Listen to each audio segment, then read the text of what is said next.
Nigel Farage in Britain. And so they are now genuinely targeting liberal democracy in Europe as an ideological rivalry to the United States, to the United States. On that note, back in 2017, during President Trump's first administration, you wrote in your book, quote, "Western liberal democracy is not yet dead, but it is far closer to collapse than we may wish to believe." That was 9 years ago. Tell me, how much closer are we to that collapse today as President Trump's second term enters its second year? Or has that collapse already happened? I think in America it's halfway there. I mean, more than halfway. It's a kleptocracy. Washington today is a kleptocracy. The emoluments clause is being sort of eaten for breakfast every single day. And there is no attempt by the legal system, by prosecutors, to hold anybody to account, or by Congress. So Congress is, as Steve Bannon calls it, the Duma, which was the name that Tsar's the rubber stamp parliament.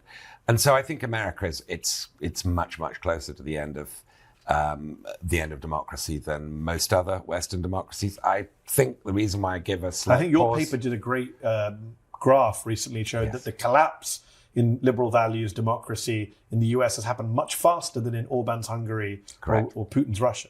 My colleague John Byrne-Murdoch did a really good sort of breakdown of that, and the methodology was strong.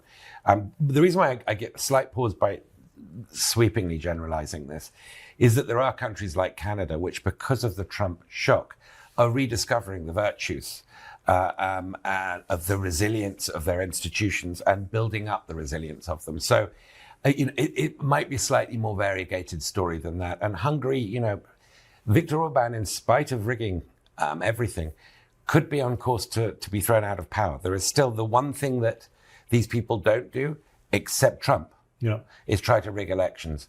Trump's a whole different level. Yes. And we're seeing him in advance of the midterm elections. He's obviously planning to rig the elections. I mean, it's quite plain. It's hidden in broad daylight.